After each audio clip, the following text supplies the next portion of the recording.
Welcome to the School of Professional Design. I'm Donnie Tuttle, your guide to aligning your work with your unique professional design. I'm a professor at the School of Professional Design, and I am here to help you to unlock the professional life that you love and loves you back. So let's get out of the grind and play by your design. Can I take you there? Okay, so we are talking about another strategist. And of course, the strategists are the hero, the ruler, and the sage. And strategists are really gifted at bringing structure and order to something. You can't get something done in an economical and in a way that is measured and is going to bring victory. You really just can't do it without a strategist's structure. Now, there's three types of strategists. There are rulers, there are sages, and there are heroes. And this is the episode where we talk about you heroes. So if you're a hero, I'm going to be talking about you here.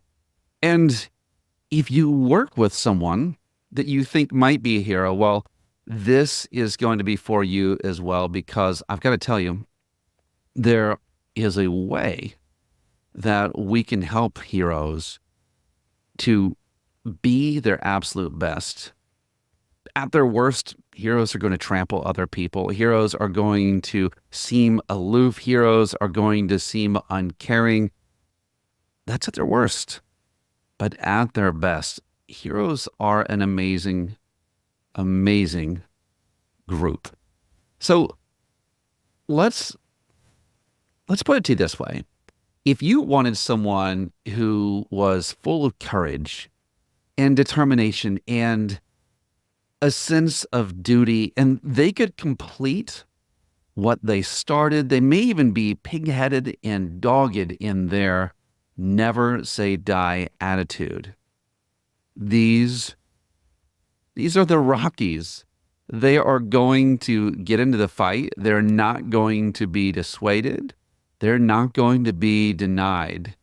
They love to create achievement. They love to accomplish goals. It's one of their key words: accomplish, accomplish, accomplish. And they love to overcome challenges. They often inspire others with their bravery and their resilience. You want a hero on your team. They are the first one to run through the wall. If something seems impossible, the only thing the hero heard was possible. They are, instead of ready, aim, fire, they're ready, fire. They just go directly into whatever the conflict is. Now, unlike the ruler, who focuses on control and authority, the hero thrives on challenges. They thrive on winning. And they seek to inspire through their action. Unlike the sage, who values wisdom and knowledge, the hero puts an emphasis on bravery and action. Take action now. That is the hero. Remember, all strategists share a focus on planning and organization and achieving goals, like getting to the mile markers. But the heroes, I guess, if the sage is the brakes, the hero is the gas. Maybe the ruler is the dashboard with the windshield so you can see everything and have the vision. But the hero is the gas pedal. In Jungian archetypes, that's where we're getting these from, they were originally called the orphan. Oftentimes, a hero is engaged with whatever they're doing because of a sense of fighting against something perhaps that held them down, or perhaps against even, again, their own orphanage. If you think about actual heroes, why do you think their parents die, right? You have Spider-Man, you have Batman, you have Katniss Everdeen. You have any of these heroes typically have a sense of incompleteness that they seek to restore to themselves by being the hero themselves. So in a lot of ways, the protection that they didn't get, they're giving to others. So it's kind of an interesting and unique way that they rise to heal their own pain. I've heard it said that all of us are seeking either to commemorate or to heal ourselves. And I really do think that hero, that fighter personality, they're not there to commemorate anything great. What they really want to do is they want to heal. They want to bring healing to themselves and to others. And really, they want to find a villain and bash their head in. They are ready for conflict. Whereas about 75% of us, our stomach churns, actually even more. Our stomach churns at the idea or the thought of conflict. The hero thrives here. So the tendencies are courageous and determined. They're driven by duty and purpose, and they can maintain discipline for a very, very long time.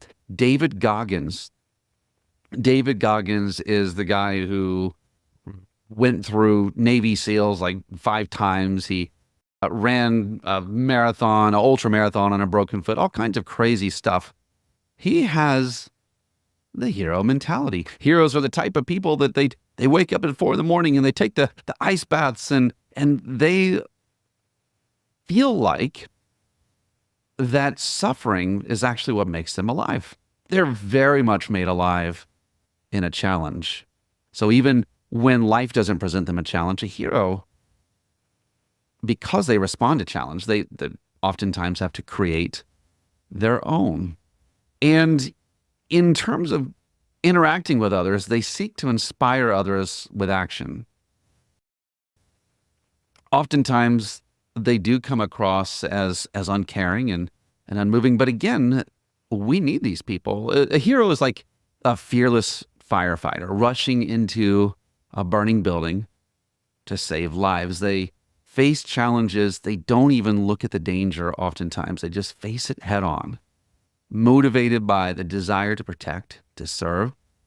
Interesting, if you can even think of one of the famous protectors and servers, right? The police officers. Heroes oftentimes sound like a cop. And sometimes when I work with people in helping them to obtain vocal variety, when it's time for them to have authority, when it's time for them to get people to listen to them, this is just people in general, I have them act like a hero or a ruler, and that voice sounds like the voice of authority. Sounds like Batman. It ends down.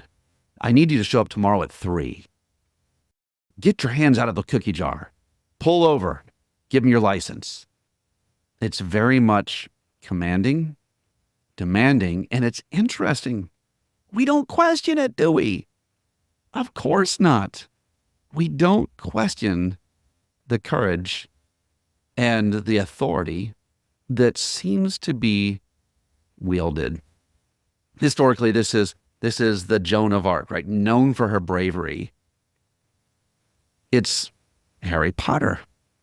It's, I guess, in the world of business, it would be Howard Schultz, CEO of Starbucks, who pushed up against numerous challenges to build his coffee house chain. Do you see yourself here? Now, it is important, by the way, one thing I can tell you is heroes tend to like to be the eagles, to be alone, but they don't like the loneliness. And sometimes what we really should do, you should look to the Michael Jordans of the world, the people that inspire you, other heroes that have that drive. Look to them as your mentors. We all need mentors, and it's really, really important. If you're going to be a hero, if you're going to be a leader, you must first become a follower. And that is so hard.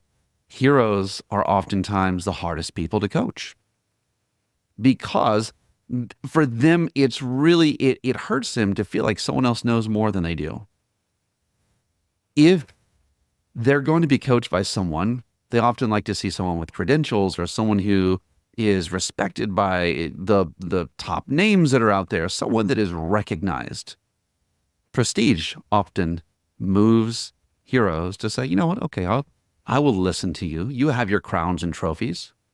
Speaking of trophies, heroes, just like rulers, love to collect trophies, even more than rulers. Heroes are motivated by winning. They are motivated by achieving. They're motivated by awards. You may find a different variety of awards. I remember going into a hero's office one time, and he had the prizes and plaques for winning first place and second place in the division and in the area and all of those things. But he also had a whole slew of trophy animals that he had taken during the hunt. This guy wanted to remember how good he was. And this was a reminder. I achieved these great things. If you're a hero, you will want to listen to a playlist that I've linked. I'm actually listening to it right now so that I can be inspired and connected with your essence, your aura. I have a special playlist on Spotify for you to plan your day or to leap into action. And it's very epic and very heroic music. Now, if you're a hero, it's probably possible that you grew up not really liking that, really wishing that you were nicer, really wishing that you were more liked. And so oftentimes the hero will develop that skin. I call it a skin. The Greeks would have called it a persona. And the persona is the you that you are when you want to be accepted. And so if you're a hero, you may have grown up with the skin of a jester. Because to be heard in a way that puts you above other people, but is accepted by other people, well, the jester, it appears that you're having fun, but truthfully, it probably wears you down to be fun all the time. You can do it. It's not your deal. But you probably learned that one a lot of times. If you probably feel guilty that you are not that caring, so you might come off as a lover because you really, really, really try hard to care for other people, even though deep down, sometimes you just really don't. And you feel like growing up, that's a deficiency, and it is. And we a lot of times cover that up with something. And so those are a couple of those other things that sometimes go along with that. Sometimes a hero crosses over and becomes the outlaw because you focus all of your attention on liberating people from the powers that be, from Big Brother or from whatever. And so sometimes you go against the grain, but typically heroes, they want to charge into battle. Now, I will say this. If you've been listening to this so far and you're like, yeah, that's me. That's me. That's me. That's me. I'm going to ask you this. Are you sure that's you? Or is it just who you wish you were, who you want to be? And I ask that because for years, anytime I took any of the personality tests, because I wanted to be that, I wished I was that, I would answer in a way that would reflect that. But this is the most pretended to be personality that's out there. Why? Because in America, especially in business and in entrepreneurship and in sales and in leadership, we laud the hero. We reward the hero. We quote the hero. We make posters of the hero. We have Wayne Gretzky and Michael Jordan and these people who stand above and we build statues of our heroes. And so is it any wonder that we pretend to be them? So if you think you might be a pretender, you might be like me. I was wearing a hero's skin, so to speak. My persona was that of a hero because that was what was getting rewarded. That's what I wanted to be. But deep down, I really wasn't. I realized, I asked myself, is this the me that I like to be? And it's like, no, I don't like to be the guy that's fighting and pushing and forcing and coercing. And I like to be the guy that's having fun, that's caring and generous. And so for me, when I realized the me that I liked wasn't the hero, it gave me the freedom to opt out. So I'm sharing that because some of you might be pretending to be a hero. Now, back to the hero. Now, if you are a hero, your tendencies, it's courageous, it's determined, it's goal-oriented, it's resilient. Sometimes you'll even say, what did I get accomplished? I need to accomplish something. And that's one of your favorite words is accomplish or goals. You're motivated by challenges, right? What do you want? You want to win. You want to win. You want to overcome challenges, make you feel alive. Achieving goals, making a difference, and inspiring people through your action. What are you afraid of? And I'm gonna go from fears, and then we're gonna get into what I would outsource. So we're gonna start talking about some of your blind spots and weaknesses. Okay, so we talked a lot of good things about you there, hero. I hope you're feeling good. Now, one thing typically about heroes is heroes have a little bit shorter attention spans. So unless you're feeling really excited about what I've gone through, you probably have already turned me off if you're a hero. It's just, give me the details. Let me run into battle with that. That's the goal. Sometimes heroes, when they fail to achieve something, they take it personal. And they feel like, hey, not only did I not accomplish something, but that also means that I'm no good. They are afraid of being seen as weak or as less than. They're afraid sometimes of letting others down, but definitely afraid of losing or of not being in control. So if you're ever working with a hero, hint, hint, give them a choice. They're like a ruler. So instead of telling a hero what to do, say, hey, well, I really am swamped. I've got the dishes and this and the baby and that. Hey, could you take care of the dishes or the baby for me? Yes, I'll do the dishes for you. Ba-ba-ba. Because a hero loves to come in and rescue people. Okay. Some weaknesses. They may be you may burn too hot. You may go too hard, too fast, all gas, no brake, and you might hit burnout. You might not be very good at resting. A lot of heroes I talk to only rest when they're forced to.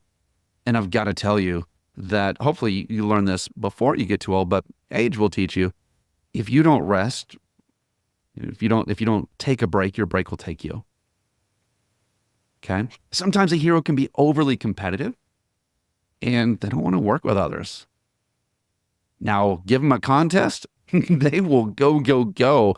If they feel like they have to work with others, that's just not as enticing to them. Sometimes, because they're so focused on their achievements, they forget about others around them. They can come off as callous, crass, even mean. Okay? Some of the things that I would outsource if I were a hero is you may want to outsource care. I was at the office of someone recently, and she was a straight up hero, for sure. Hero, ruler type of tendencies. And that is not the person you want greeting new clients, new customers, you don't want that person bringing new employees in. Why? Because we want those people to feel excited and care, not challenged. If you feel challenged right away, boy, it can make you feel like you are unable. And so sometimes being in the presence of a hero just makes some people fade. And so I would outsource care. I would probably outsource details because heroes fade from details. They're not like sometimes the best at those. They'll hear every third word. Maybe some planning. Okay, if you're someone that there's this a deep level of planning or structure or system, don't put that in the hands of the hero. Now give the weapon to the hero, but don't make the hero design his weapon or her weapon. Okay? And even as I'm using terms like weapon in fight, in war, in battle, and those are terms that are pretty cool with the hero. They're okay with those.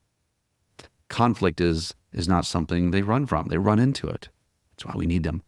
Another thing I would outsource is experience. Like if you want your clients to experience something that feels warm or enthusiastic or care or anything where you are trying to give a feeling, don't give it to a hero, because a hero almost has made a life at putting away their feelings, ignoring their feelings. They say things like emotions are liars. And so they're really good at ignoring those. And so don't put them in charge of those things. And so if you're a hero, maybe think about outsourcing some areas of your business where people need to feel. Well, where is that? Maybe customer appreciation. Maybe it's rampant. Maybe it's to help reaffirm that they made a great decision in working with you. Maybe it's training. Maybe there's so many places where we want people to feel things. So be smart. Don't do it all. Heroes oftentimes are entrepreneurs, and they make really good entrepreneurs, but it's really hard to jump into the next level of business, because unless a hero learns to trust other people with the details, they end up trusting only themselves and doing most of the details, and really just getting into a whole world of hurt, of stuff that they're not great at. So your most native business functions would be, I would say, anything front-facing, anything leadership, anything new business development, anything that is cutting edge with people, anything that you would say requires courage and confrontation and conflict. So sales roles, great for you. New business development, great for you.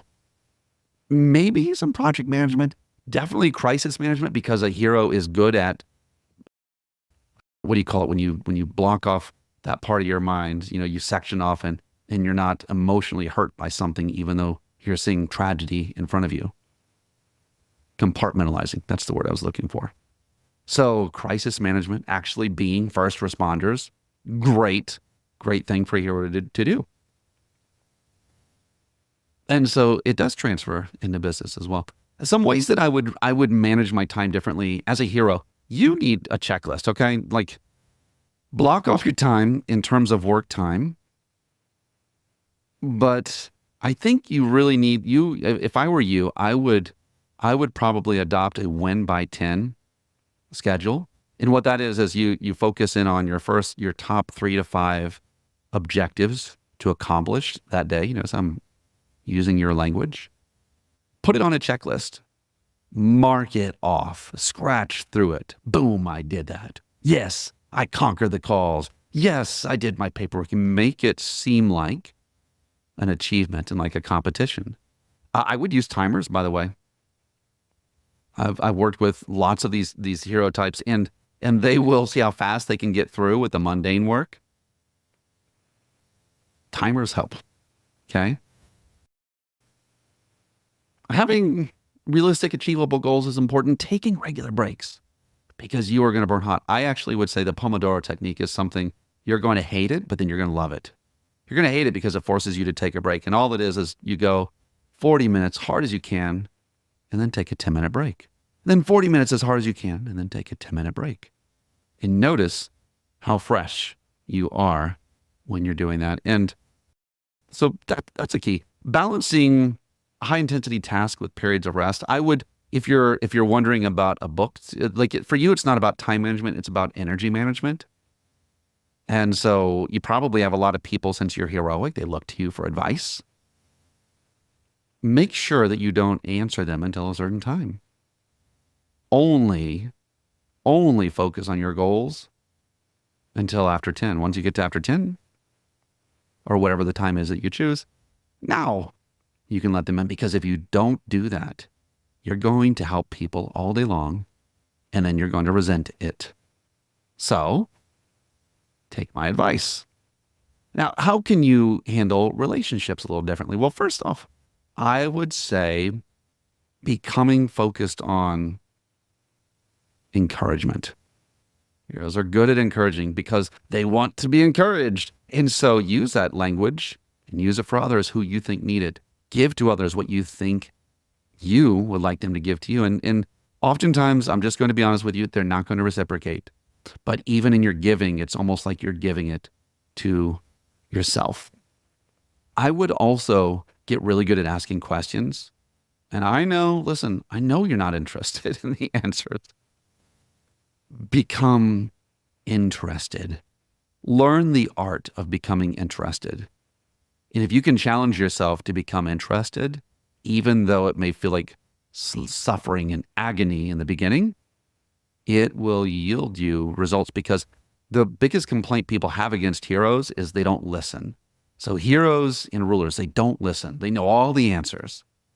But if you become the question asking hero, if you become the listening hero, there is nothing more disarming. Well, all right, maybe there's something that's more disarming, but we'll get to that a little bit later. I would also say use the power of vulnerability. For most people, I mean, we all appreciate vulnerability, but I can tell you, when we are looking at you, it's better for us to see Clark Kent and not Superman because we can identify with Clark Kent. But when you act like Superman, here is the time when I, did this amazing thing. You already seem so perfect to us. You already seem like you're a level or two higher than we are. And so all you're doing is when you're acting like Superman and not Clark Kent, is you are taking success and you're making it even more difficult to reach. So demystify it by being vulnerable. Share stories.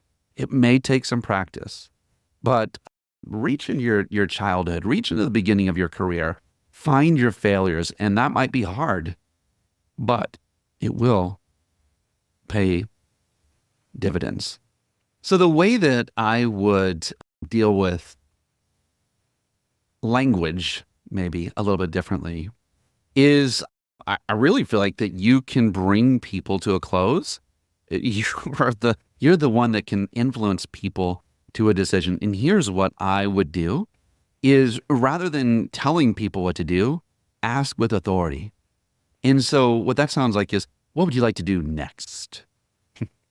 Where it shows that you're absolutely in control and you're not afraid to ask the question.